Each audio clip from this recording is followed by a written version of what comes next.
Please welcome former WWE Developmental and current PCW veteran ring announcer, Dan Masters.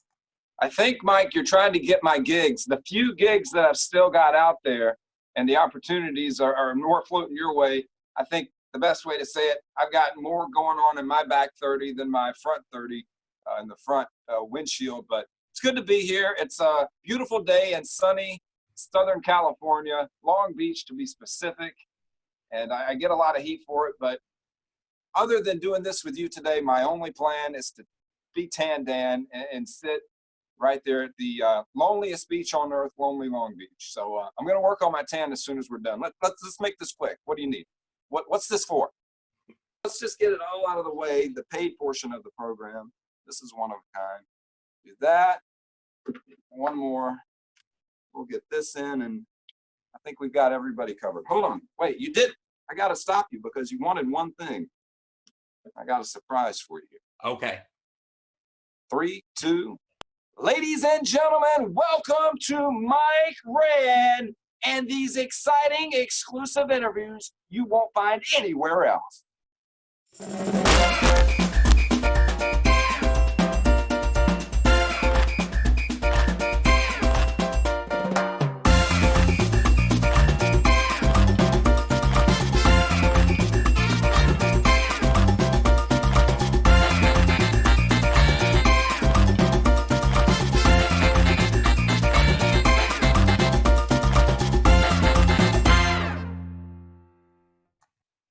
Hey everyone, welcome to the Mike Rand Show, and today's special guest is Dan Masters. Thank you for joining us today, Dan. Thank you for having me, Mike. It's an honor. I know that a lot of the women of wrestling and the ladies that have been involved in professional wrestling have come on and they've told me that, Bill, you got to chat with Mike. Mike's one of the biggest WOW fans and Glow fans and just wrestling in general fans that there is. I said, you don't know how many inbox messages. I turn these things down all the time. I'm not really into putting myself over, rather put the talent over. But when demanding Lana Starr says, Dan, do it, damn it, I do it. Thank you so much for joining me today, Dan. I definitely appreciate that, and I love your work. Why don't you tell us all how you got started? How did you get started with ring announcing? How did Dan Masters get started ring announcing? I think you and I would need to pack our pillows and blankets. It's going to be a long ride if you're. How long is this flight? How did it get started? Well, I was watching wrestling as a young child on the floor of my grandparents' home in Waycross, Georgia. I remember Saturday mornings on TBS. That's how old I am. So don't let the hair dye and the Botox fool you. I've been around a while, and yeah. So it started way back when.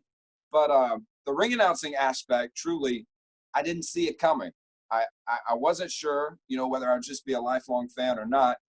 But there was a day, it kind of came twofold. There was a guy named Ben Masters who was a promoter of independent wrestling in Cordial, Georgia. And I was in Walmart one afternoon, and there were a couple of wrestlers sitting at a table. And it said autographs, pictures, T-shirts. They had basically what you'd call a gimmick table, selling their merchandise.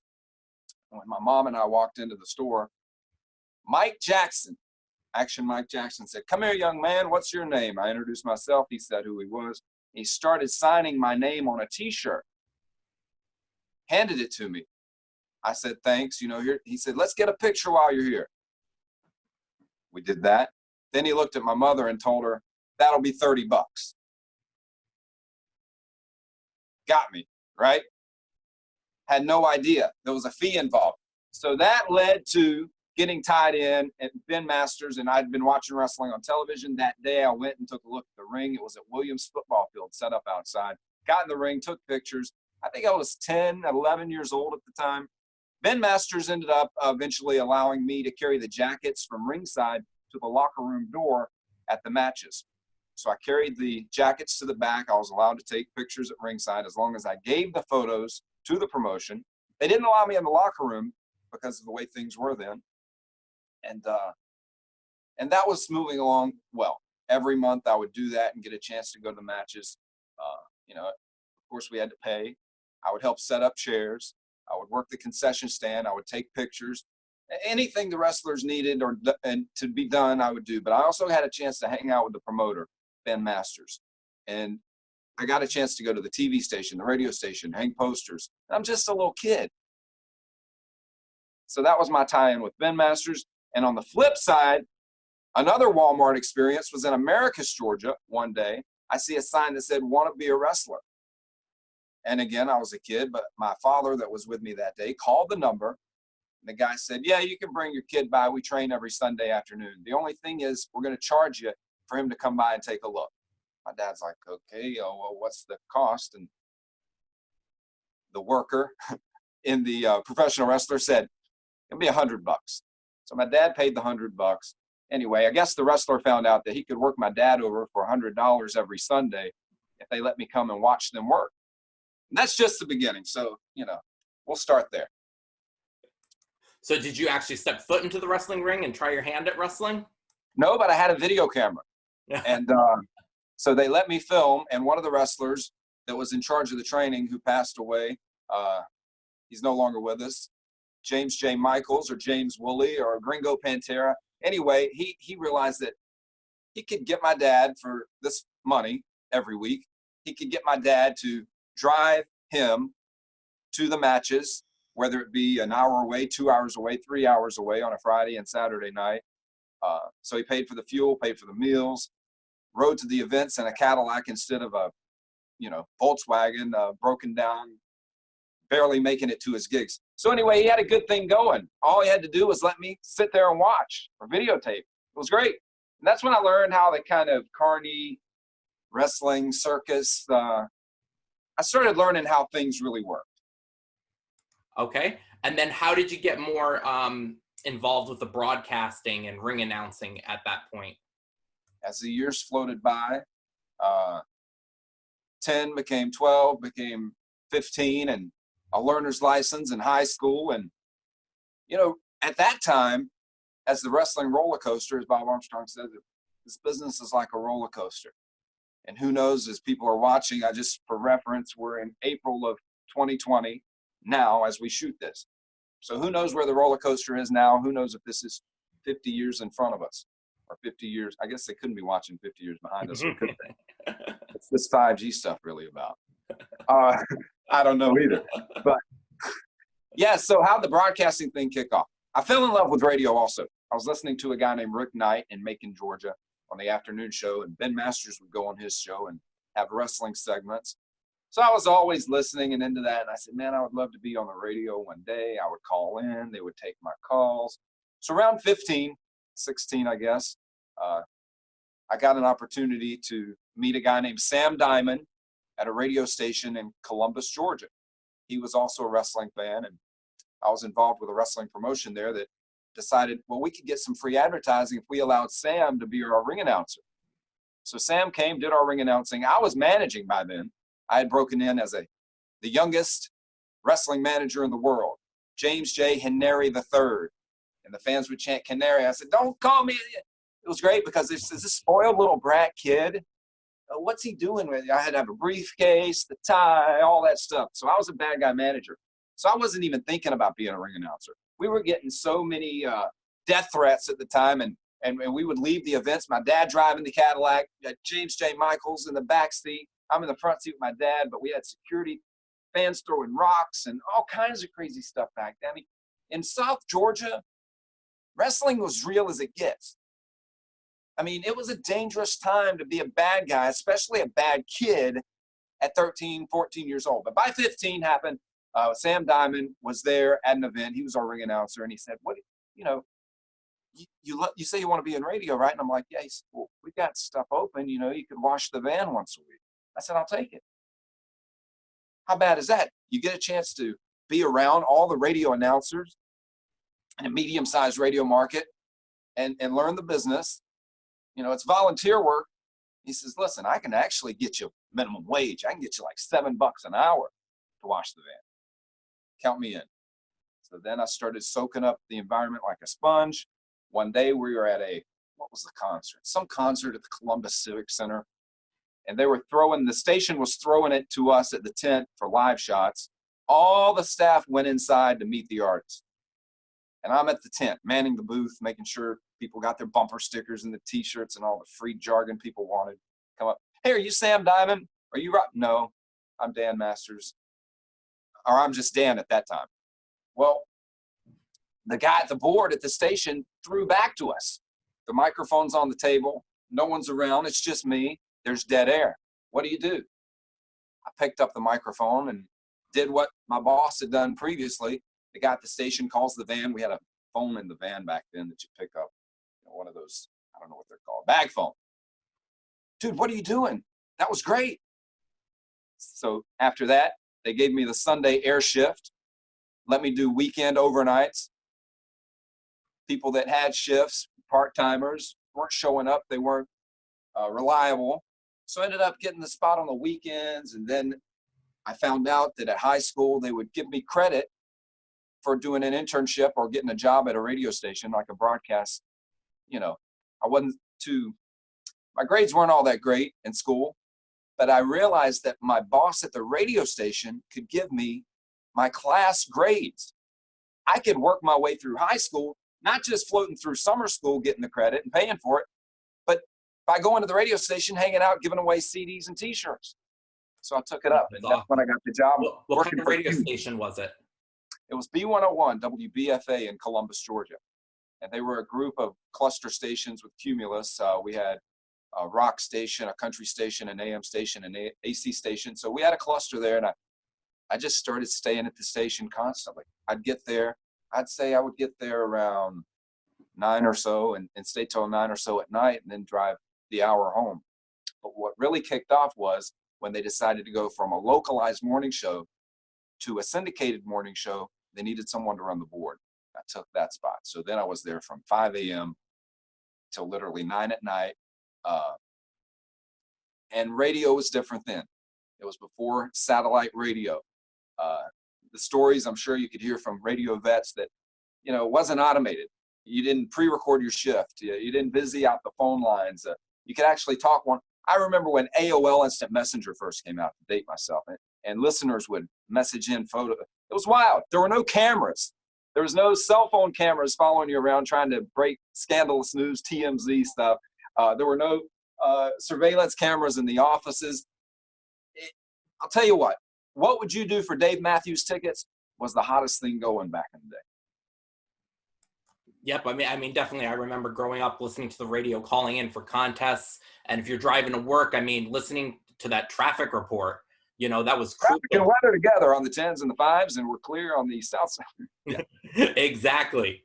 So then you had that career in radio, and then you also had a career I heard about in, ring announcing with boxing and MMA. Can you talk a little bit about that? Well, I'll just share to break us forward as fast as possible that the radio stuff was going great. I was still trying to still do wrestling, managing on the weekends. But one thing I failed to jump in here with the radio start. They said, Dan, you can't use, they said basically this. You don't want people that see you at wrestling knowing you're the same guy from the radio. You're a bad guy out there. That image of you needs to be, a radio station, you need to be a good guy. You got to connect with everyone and so we need somehow to separate that. So you're James J. Canary, the whole thing over here, or are you going to be over there? I said, well, we're going to use Dan Masters and roll with that. My uncle Ben Masters to take it. So we took the Dan Masters thing and we started printing up stuff and really getting them. I think that the older veteran radio hosts were getting a little jealous. They're like, we got to try to put a stop to this guy. We got to push this guy to the side a little bit. He's taking some of our thunder. But it all worked out in the long run. And yeah, I got some really cool jobs, but you're never really in radio until you get fired from radio. We might save that for part 2. A couple of times, the termination of radio and the downfall of that. And these are probably more wrestling fans watching here. So I think probably, what'd you ask me anyway? I get on a tangent. You could talk about how you got into MMA and boxing ring announcing. The same. It's basically the same way. You meet somebody at a wrestling show and they tell you, hey, you should be working for the WWF. Well, what are you doing here in front of 500 people when there's 5,000, 5 million watching that product? You'll be there one day. I still hear that. every event. You know what? You stick with this. You're pretty good. You may make it there one day. So, and then you I was in the developmental, as you. Yep, that's what I was just going to ask you about, the WWE developmental. It was the forgotten developmental. It was, I like to say, developmental before it was cool.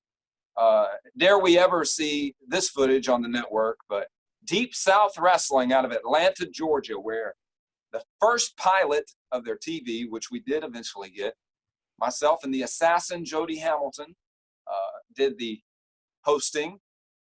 Once we got on television, my dear friend of many years, Nigel Sherrod, who's done so much and is currently, as we film this, on tour with the Globetrotter organization. But Nigel ended up doing the hosting with Bill DeMott.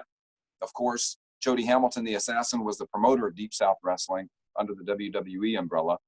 And prior to that, back in the 80s, he also had Deep South Wrestling. But I became the ring announcer. And the way I got that spot was myself, Nigel, and two others auditioned at the Deep South Arena in McDonough, Georgia. Who'd we have there? Angel Williams was there. Kofi, Ryback, Eric Perez, Sonny Siaki, a lot of names you see now actually started there. Natty was there. I could go on and on. Lots of talent at Deep South Wrestling. But we had our tryouts, and I didn't get it. Nigel didn't get it, but a man named Troy Beasley got the position.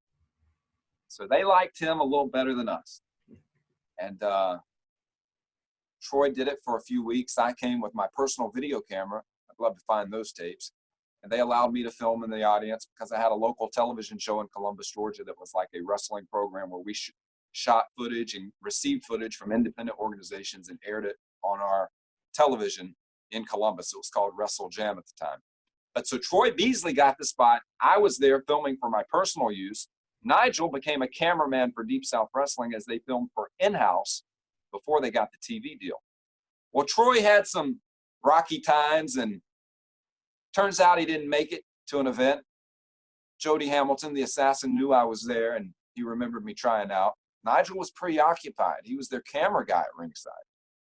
So they said, Dan, you got your stuff with you? And I said, always.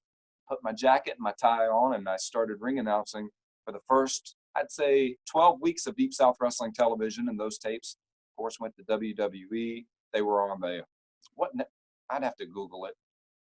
My mind gets foggy at times, but we were on what was the station? We had a group of stations in Georgia that we were on. And that was quite the ride. But yeah, WWE developmental before it was cool. The forgotten tapes. The only time people talk about Deep South Wrestling is when there was the controversy of Bill DeMott's termination and the training regime that went down. And I'm not really going to get into detail on that. I like Bill, believe it or not. He treated me well. The only time I had any issues with Bill DeMott would have been when I showed up late for work on a taping Thursday. I was 2 minutes late. And if you were late, you had to do laps around the building. And I had a suit on. And you didn't just have to do 2 laps or 3 laps. You had to do it until Bill got tired of you doing laps. So that only lasted once, and I was never late again. And I loved my time with Deep South Wrestling, and it still gives me a chance to visit those. Opportunities arise throughout the years. But after Deep South Wrestling shut down, I did get invited to move to Tampa, Florida, but I was doing pretty well at the radio station, and I had to make a decision. I decided to stay with the radio station. By then, I was doing nights at WVRK Rock 103 in Columbus, Georgia. My numbers were doing pretty good, so I decided to stick with that. Okay, awesome. And then let us know, how did you get involved with WOW, Women of Wrestling? How did Dan Masters link up with David McLean is a wild, crazy, should be a reality program type of deal. Because I remember in Savannah, Georgia, doing radio. And I got a call from an old friend, Bambi, Selena Majors, who I've known since I was a toddler, since I first started going to matches and getting pictures. And there was a way to throw those up, we could do it. But she called me one day and she said, remember when I approached you? She actually approached me about coming out to be a part of WOW back in 2000, the very first incarnation of Women of Wrestling. And at that time, I was graduating high school to date this old man. And I turned her down. I was afraid. I was scared to move from Columbus, Georgia or Savannah. I guess I was in Columbus, yeah, to Los Angeles. It just seemed like there was no way I could pull that off. I should have, but I didn't. So we fast forward to the most recent incarnation, or two back of WoW. When I got the call and I finally made the jump. She said, Dan, I know you're happy and I know you're having fun there in Savannah at Tybee Island every day, but David McLean's going to relaunch WoW. And I'd been hearing for years that she was talking and they were working on things. David had so many different television deals, ESPN, and she said, this is the time you need to do it. I said, I can't move to Los Angeles, but Rob Van Dam, who I'd been friends with since a kid, he was also living in LA. And for years he told me, hey, you should do it. You should make the jump, move, check it out, have some fun, see what happens. So I said, Rob's there. Selena's moving back. WoW's going to be on TV, and this could be my shot, but I've got this radio job. What do I do here? That's when she hit me, because I said, I'll think about it. She said, well, we're leaving in 4 days. Oh, 4 days.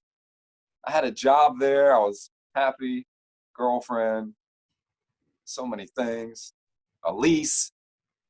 I asked my mom, do you think I should do it? I don't know. My dad said, yeah, do it.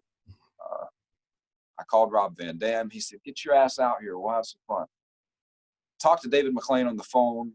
He said, I need you to record some audio for me. I said, okay. I said, I'm out at dinner at Applebee's. I said, I'll take care of it first thing tomorrow when I get to the radio station. He said, no, I need it now. I said, now? He said, yeah, if you could wrap up your meal, I'll pay for it. And get to the radio station and send me this audio. That's when I realized David McLean wants something. He wants it done now, and he wants it done right first time. So I went to the radio station, recorded what he sent me, sent it to him. That began our relationship. Sometimes I look in Gmail and see back on that first message from David and think, God, what a roller coaster. But the opportunity to come out here was awesome, because the concept then was moved to Las Vegas. When I got in the car and packed up all my stuff and we came out here, it was myself, Leilani Kai, and Bambi, and a guy named Steve Stasiak. And we got in my Ford Crown Victoria and drove from Atlanta, Georgia, to what we thought was going to be Las Vegas. Turned out it was Los Angeles, downtown LA, the Biltmore Hotel. Bunch of hillbillies coming up the mountain, up the hill to Los Angeles, and we were living at a 5-star hotel for 90 days with food and the whole nine. Myself and David and this guy, Steve Stasiak, who assisted, we were the only men in a room and life of countless women that wanted to be part of professional wrestling if they even knew what it was at the time. Now, did you know David McLean prior? Had you watched Glow or was aware of who he was at the time? Absolutely none. The only thing I knew about Papa McLean was Selena had a relationship with him longer than she knew me, and that was enough. If she put her stamp, if Bambi put her stamp on someone, that's all it took. What were some of your favorite matches that you witnessed while your time at WoW? My favorite matches with WoW, God, there were so many.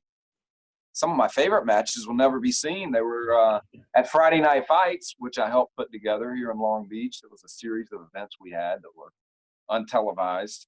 A lot of the matches that I enjoyed were actually at the training center. Well, we were training at the Biltmore Hotel. That was our headquarters for a while. And some of those forgotten characters, Azukar, Frost, Fire, the original. There were a lot of characters that floated through that fans don't know about, and that's fine. I really wish the reality cameras would have hit off, because it was explosive, some of the things behind the scenes then. But I guess I have to say my favorite matches with WoW would be Lana Star matches, right? Definitely. Lana has the best matches. And I got to ask you. I don't know about that, but I don't know about that, but if I don't say it, I'll be in trouble. Now I got the $1 million question here is, who is the tougher boss? David McLean or Lana Star? Ooh. Well, she's got a history of terminating people for answering questions or doing things the wrong way. So as you see, I've got my Lana Star shout out here. I'll have to say, who's the toughest to work for would be Lana Star, right? I don't know. Listen, I've never been her assistant on the books. And she's had many assistants over the years.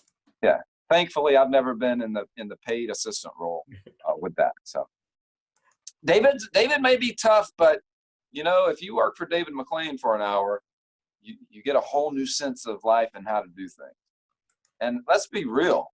I mean, you know, a lot of people say, Dan Masters, what happened with WOW? I'm like, what do you mean? You know, they see me at PCW Ultra ring announcing now here locally, and whenever I'm out and about. What are you talking about? Well, Access TV and the WOW Superhero Show, and Shaw Guerrero is the ring announcer. I said, yeah, of course she is. What, they try to insinuate that I got fired or I quit or I'm no longer a part of WOW. Couldn't be further from the truth. You know, if I'm flipping through the channels, I would much rather see Shaw Guerrero on my screen than myself, right? I see David McLean weekly. We text all the time. I guess my phone's here, but I'm still very much a part of WOW family, and I'll likely see them maybe this afternoon. Who knows? Selena and I like to go. Bambi and I still toss in Bambi. We like to go to Hooters down the street, so we may do that. What would you say is the biggest thing that you've learned from David McLean? I learned from David McLean how should I say this politically correctly? I learned how to, I think I already knew, but I became better at vis-a-vis David McLean, getting what I want and maybe not letting the other person realize that I wanted it and it was their idea. And what would you say are 3 things that you'd like to share with us that maybe people don't know about you? 3 interesting facts or anything like that. The first one is I'm not dead yet. I like that t-shirt. Ric Flair's got a shirt that says that. I'm not dead yet. I'm still going. But I think that people wouldn't know about me. They should. Man, that's a great question.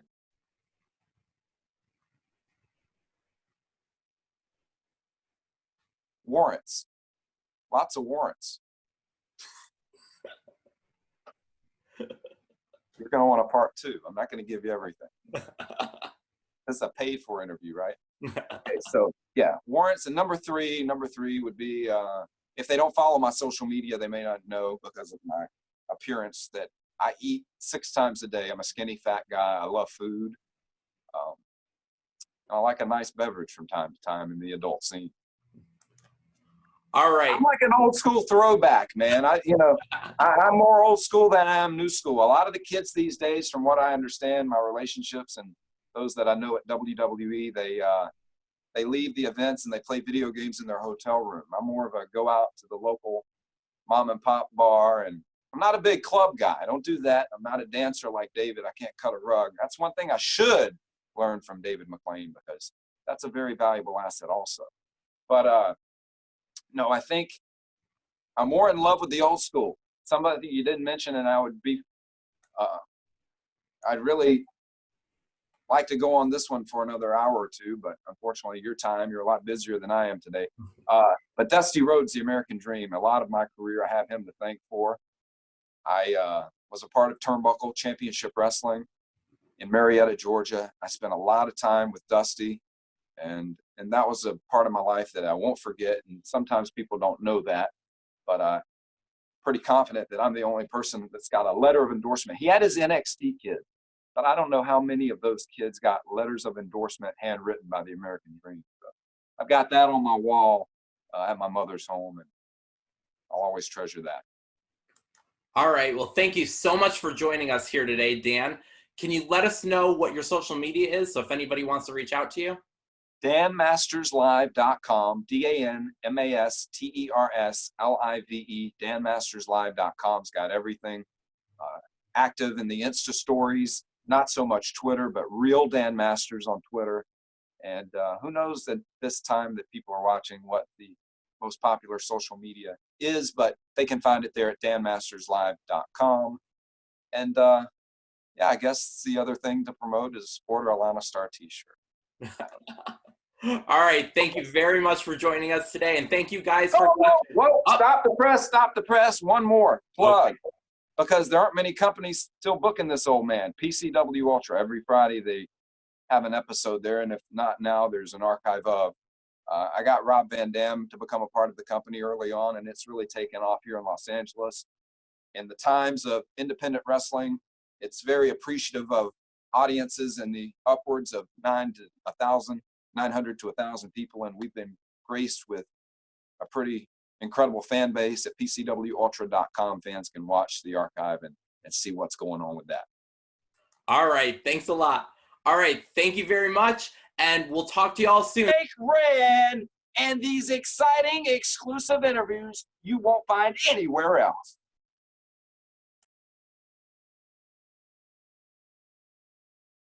It was like 5 days a week for like 3 hours a day, every day. And it was kind of intense because it was for a really long time. I am Sofia Lopez, the greatest attorney in the world.